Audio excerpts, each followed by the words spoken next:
Testing vision. One of the main aims of an examination by an optometrist, a healthcare specialist trained to examine the eyes, is to check for vision disorders, most commonly refractive or focusing errors that can be adjusted by prescribing corrective lenses. Because eyesight changes with age, vision should be tested regularly. Potential refraction problems. Light is bent or refracted by the cornea and the lens to focus an image on the retina. Focus can be affected by the length of the eyeball and shape of the cornea. Age-related lens hardening also causes gradual loss of the ability to focus on close-up images, presbyopia. Difficulty seeing nearby and to a lesser extent distant objects, hypermetropia, occurs if the eyeball is too short but can be corrected with plus-powered or convex lenses. Difficulty in seeing distant objects clearly, myopia, can occur if the eyeball is slightly too long but can be corrected with minus-powered or concave lenses. An optometrist will test your vision by asking you to look through a series of lenses using a phoropter or a trial frame to find out whether you have a refractive error. If one is found, the lenses will be adjusted until the right prescription is identified.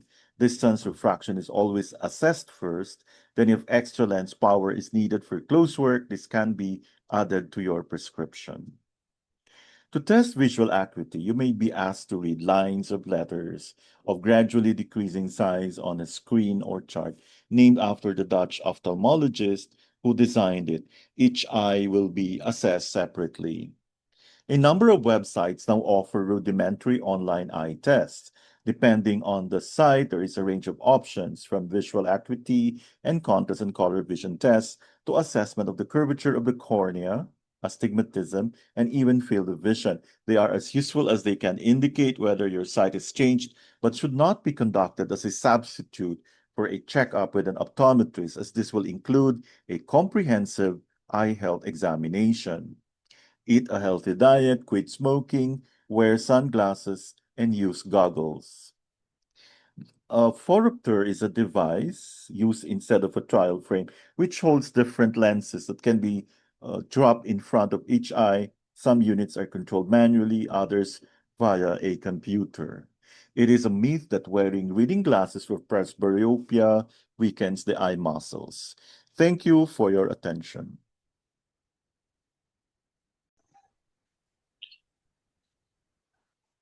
Let's now go to identification of patterns. Let's discuss concept of pattern.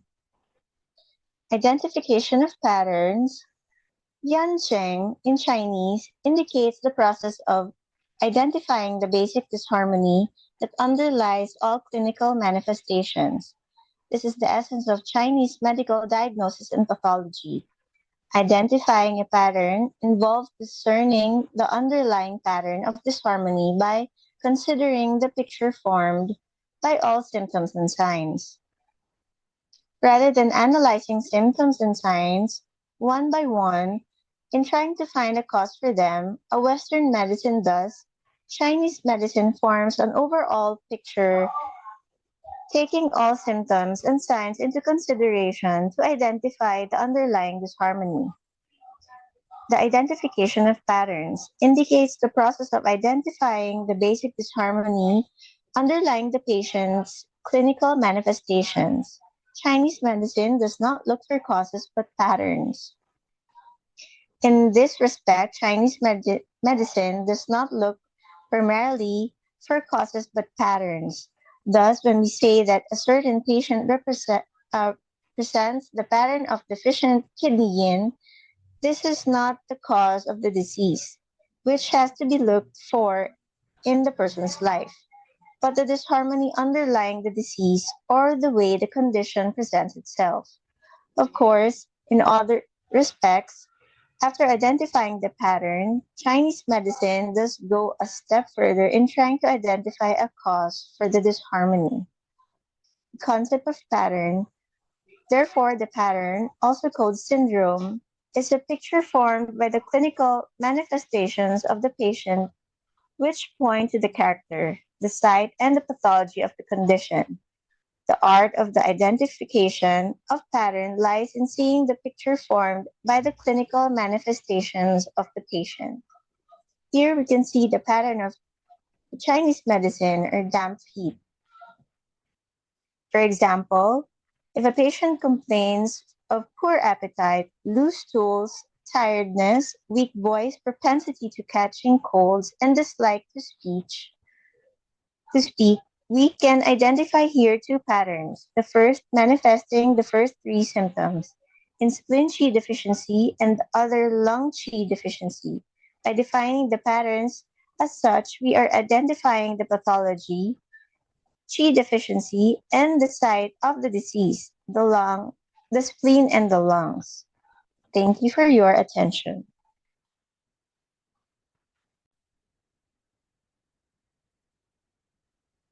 Foot tie-in meridian, spleen 6, San Yin Tiao, 3 in intersection.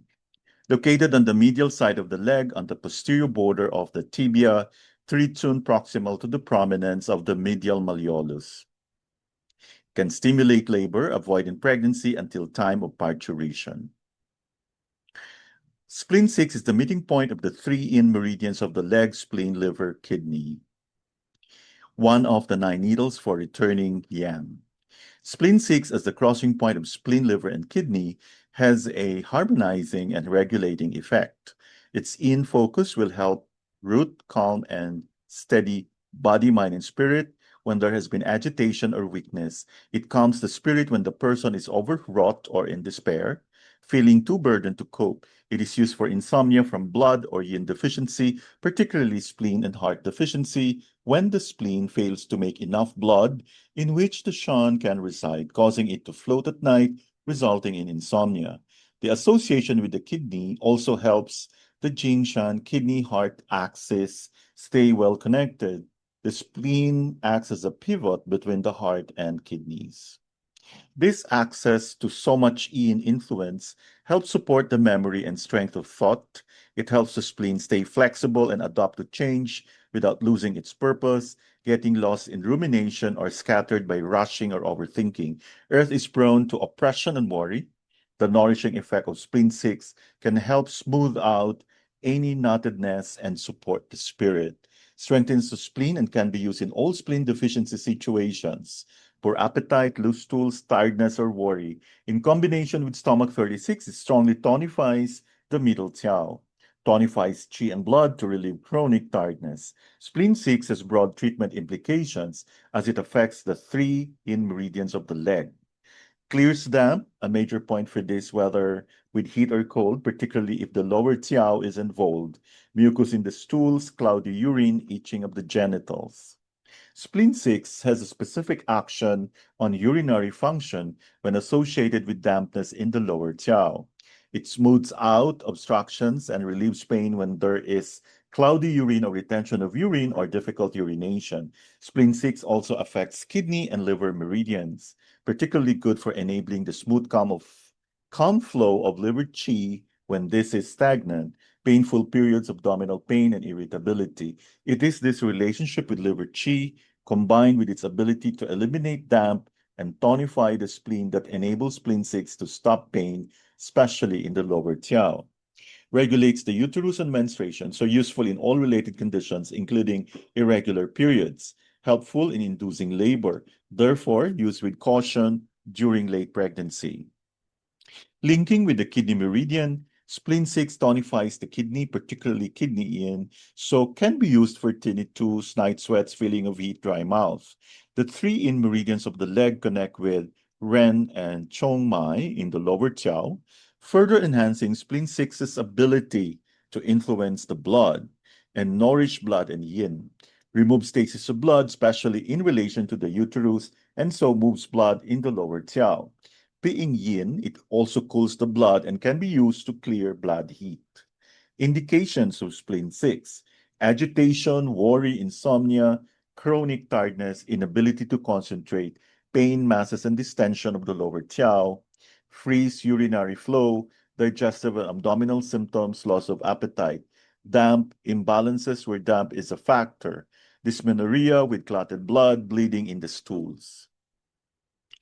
Spleen 6 is crossing point of the three in meridians of the leg, spleen, liver, kidney, one of the 9 needles for returning yang, master of blood point, strengthener, and calmer point.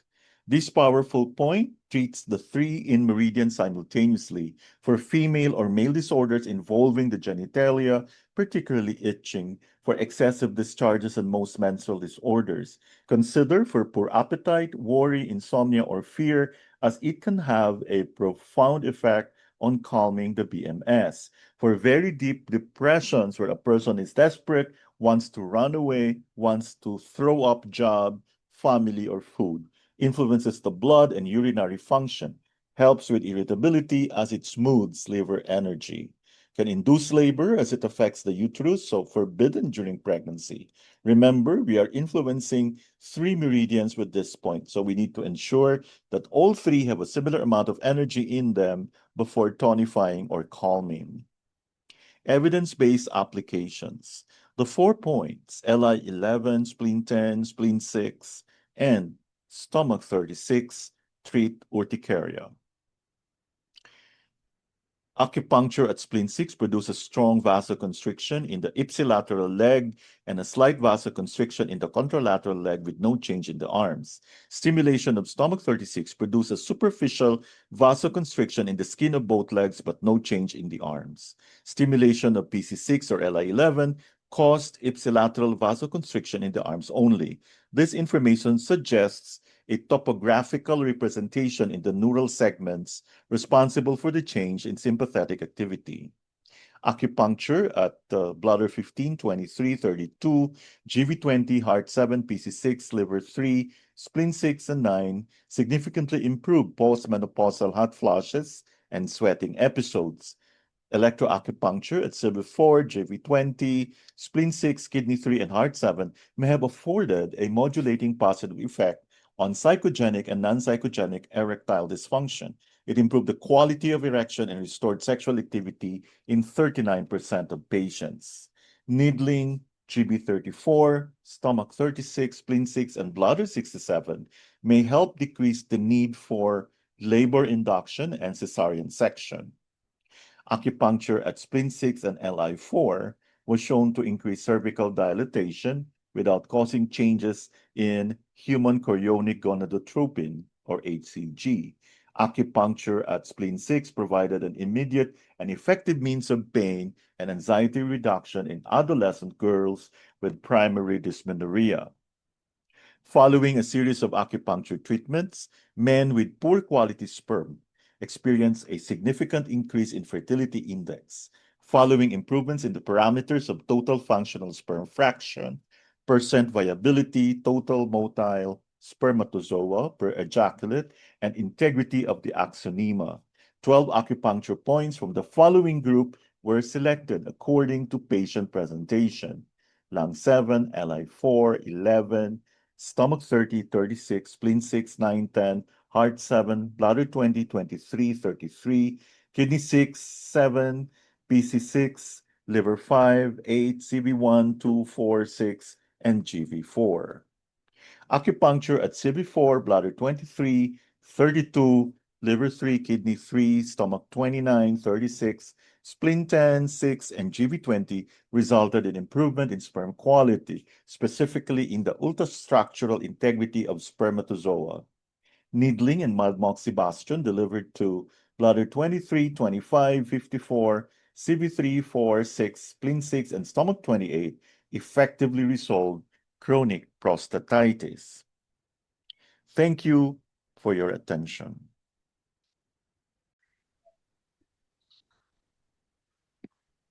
Let's now go to liver conditions. Let's discuss diagnosis and treatment. The diagnosis and treatment, when the patient has stagnated liver function, they would usually have a selection of the symptoms listed, which the practitioner would determine by questioning, and the diagnosis would be confirmed by examining the patient's tongue and pulses. The practitioner, the liver pulse would resemble the feel of a taut wire under the fingers and is called wiry in Chinese medicine. Some of the other organ pulses may also have this same wiry quality, since the stagnation often extends to the other organs as well, and the body of the patient's tongue would often have stagnation dots and also red sides to one degree or another. The more pronounced the stagnation, the more this redness would be obvious.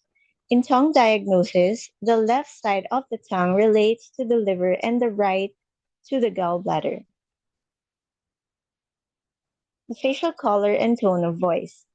When the stagnated function is pronounced or chronic, the patient would tend to have a green facial hue, which other people can often see. The patient's example provides a striking example of this, where a boy's problems were caused by a stagnated liver function, and his family reported that his complexion was notably green when his condition was at its worst. This is also doubtless the origin of the expression green with envy. When a person is prone to stagnated liver function, this would tend to create within them states such as envy and paranoia. The enviable situation would be seen as the breaking of rules. It is unfair that the other person has this desirable, desirable advantage rather than me. It is an injustice. And the more this injustice were focused on, the more the person's liver function would stagnate, heightening the green hue. Innate seeing associates the liver with a shouting voice. When a person is prone to stagnated liver function, they would usually have a loud voice, and when in normal conversation would sound as though shouting. This is a reliable diagnostic sign and easy to recognize. For treatment, when stagnated liver function is present, one or more of the key acupoints related to the liver tend to feel tender when pressed. The key acupoints are liver 3 on the top of the foot, gallbladder 41 on the top of the foot, gallbladder 34 on the side of the leg below the knee, pericardium 6 on the wrist. This is familiar acupoint used for treating travel sickness. Liver 14 on the chest below the breast, bladder 18 on the back, and bladder 14 on the back. These acupoints become tender due to their association with this particular liver malfunction.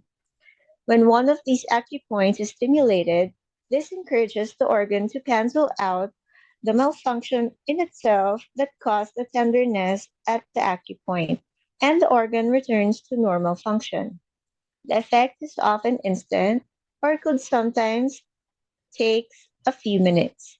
When the wire quality in the patient's pulses would clear, indicating the organ function was now modified. I've also noticed that any red areas on the patient's tongue also tend to clear within seconds of the liver acupoints being needled. And of course, patients often feel considerably less stressed at the end of the treatment since the liver function is now more normal. The progress of treatment. As when treating all conditions, after the first treatment, the positive effects of the treatment may wear off after a day or two. But with each successive treatment, the positive effects tend to last longer.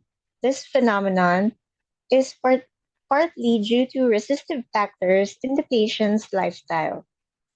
Acupuncture can get under the radar to address mental and emotional issues. Each person may have adopted patterns in their thinking and emotional behavior that tend to encourage their main organs to malfunction. This is particularly so with the liver, but it is also true with the other four main organs. Their habits might include being too controlling of other people and themselves, resulting in constant obstructed thoughts, irritability, and almost inevitably stagnated liver function. And any difficulties might be compounded by a tendency not to express their frustrations or anger. With all these patterns, There may be particular key incidents in a person's life which mark the start of the pattern, such as traumatic events, and the memory of these experiences can make it harder for the person to break the pattern.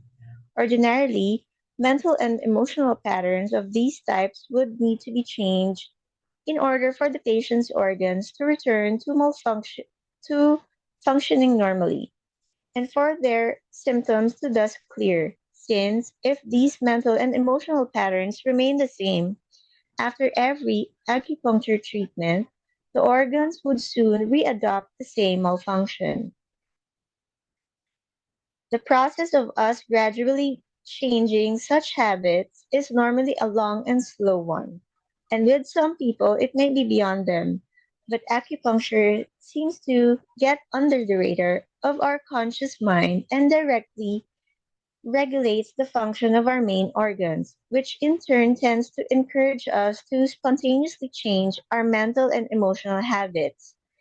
Patients return after a few treatments and tell about such changes. They find themselves suddenly becoming more assertive when it is appropriate, or expressing their frustrations appropriately, or being more relaxed about which rules they like to see obeyed, and in general, being more able to spot what elements in their life are bad or good for them. However, it is still possible for a particularly strong willed patient who may be stuck in a mode of thinking or feeling to dodgily cling to their familiar mental and emotional habits and thus reverse the treatments. In this situation, the patient's mind will have in effect blocked the treatment. With such patients, their journey in life towards good health would tend to be an extended one. Here we have a sample patient, female, age 28.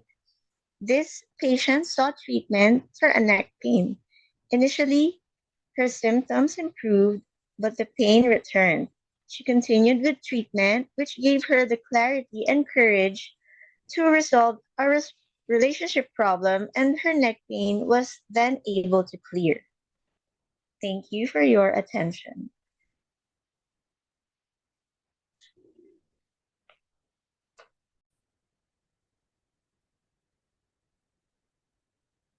Diagnosis by visceral organs, large intestine illnesses. The principal abnormalities and illnesses of the large intestine are impaired movement and disturbed defecation. Dampness heat in the large intestine is mainly due to unrestrained diet so that dampness and heat invade the large intestine. When the large intestine is injured by dampness and heat, it loses its functions of downward transportation and transformation. This may result in diarrhea. If dampness and heat gel and persist, the intestinal meridians may be injured, leading to chi stagnation and blood stasis. Stagnant chi and static blood may decay and transform into blood-containing pus, and this may manifest as dysentery with red and white viscid flocules.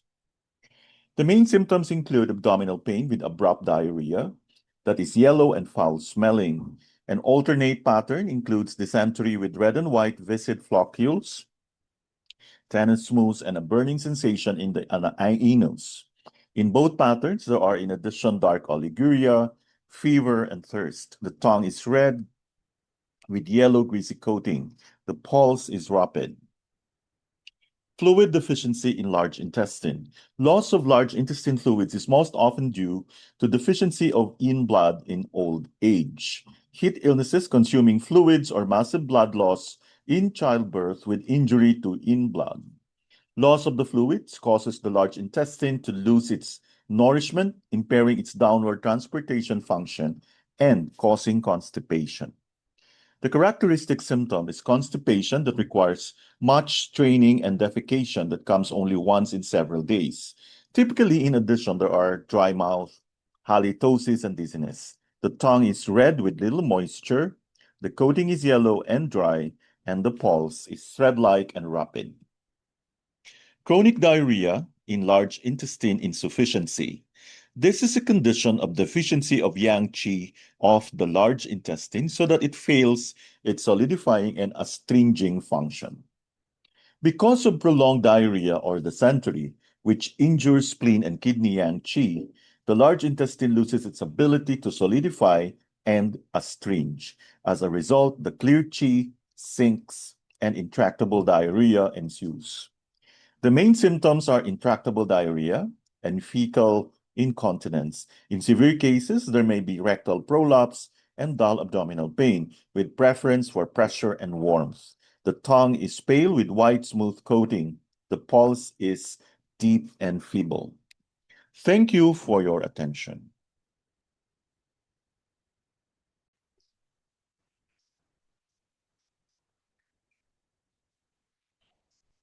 Let's now go to advanced assessment of mental health disorders. Let's discuss pediatric and geriatric patients.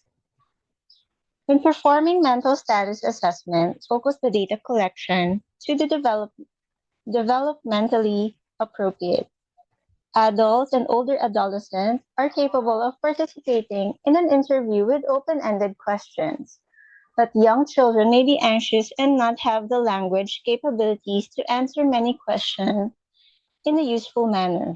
To ease the anxiety of a young child, clinicians should maintain eye contact, place themselves at the child's body level, and maintain a therapeutic distance. It may be helpful to have an adult family member present throughout the assessment process to calm the child and observe family interactions.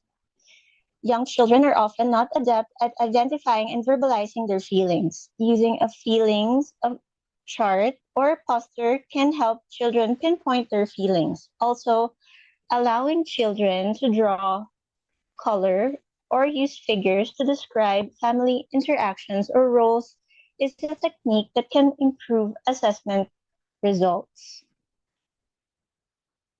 Age-related changes affect all physiologic systems, including central nervous system, neurotransmitters, vision, mobility, and hearing.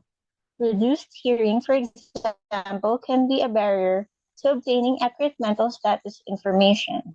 Use of multiple medications for multiple disease states complicates assessment of mental status. Use of alcohol, nicotine, caffeine, herbals, and over-the-counter medications may also adversely affect mental status examination results.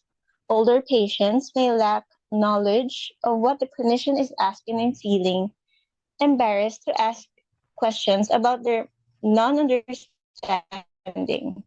The clinician may normalize problems by queries such as stating, sometimes people have questions about blank. I wonder if you do. Approaching the elderly with an attitude of respect and dignity and not assuming all elderly persons have the same needs is a positive approach to performing the MSE. Geriatric patients may have a diagnosed psychiatric condition that can be assessed by Geriatric Depression Scale, Hamilton Rating Scale for Depression, Beck Depression Inventory, Brief Psychiatric Rating Scale, CAGE, MMSE, or Quality of Life Scale. Direct questions about mood, suspicions, and fears can be incorporated during the assessment.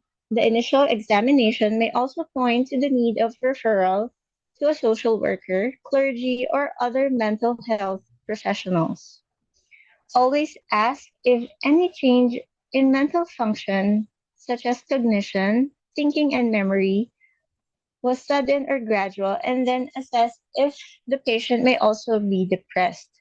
Personality does not normally change with aging, but existing personality traits may become more pronounced during aging. Paranoia exemplifies this trend, and the clinician must evaluate whether paranoia exists or there is a reason based in reality that someone is trying to inflict injury to the patient. Alzheimer's disease accounts for 35% to 50% of dementia cases, and it is present in 5% of persons 65 to 85 year olds and 20% of persons older than 85 years. Thank you for your attention.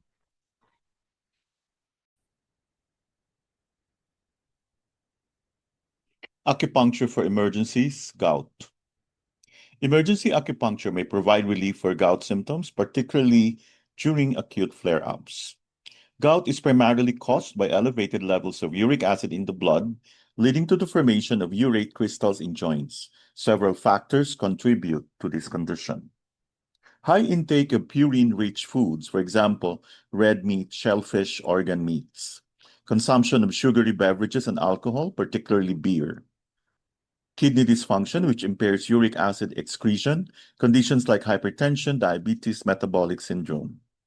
Use kidney 7 and kidney 9. Use bleeding therapy for bleeding from the painful joint. Find the blue veins. If there are no blue veins, use a lancet to start bleeding around the pain area. Then use do 20, 24, LI 11, 4, heart 7, stomach 36, liver 3, stomach 40, 44, and spleen 9.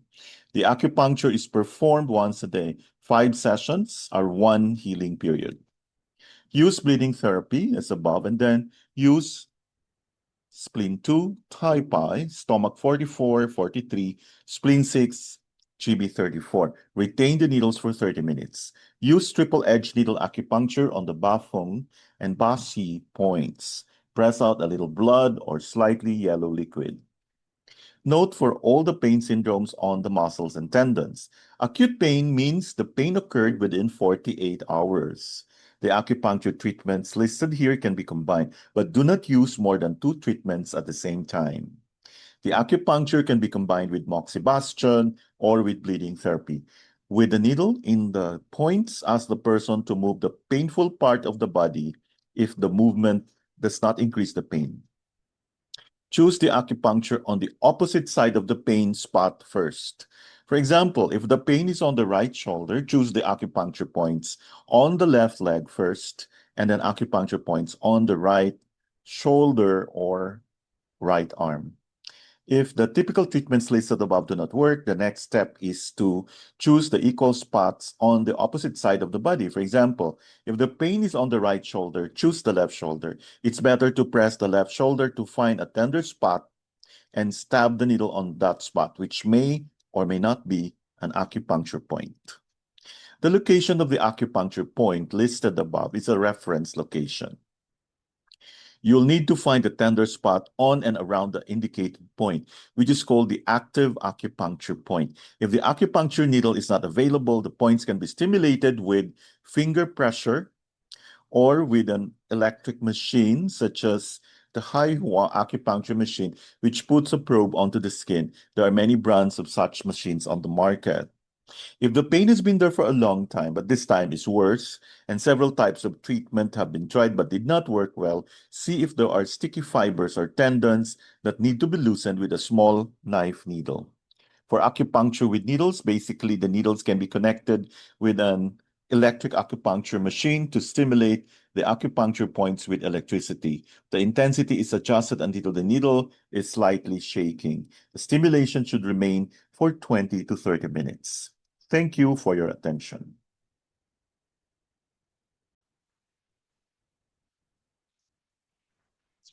Let's now go to goiter, thyroid problems. Let's discuss liver qi stagnation, spleen qi deficiency, and phlegm.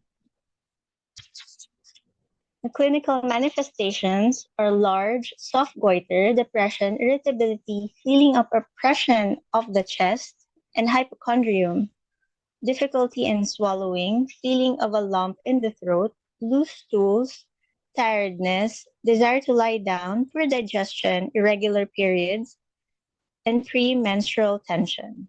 The tongue will be pale with possibly slightly red sides and swollen. Pulse is wiry, weak on the right, and slippery.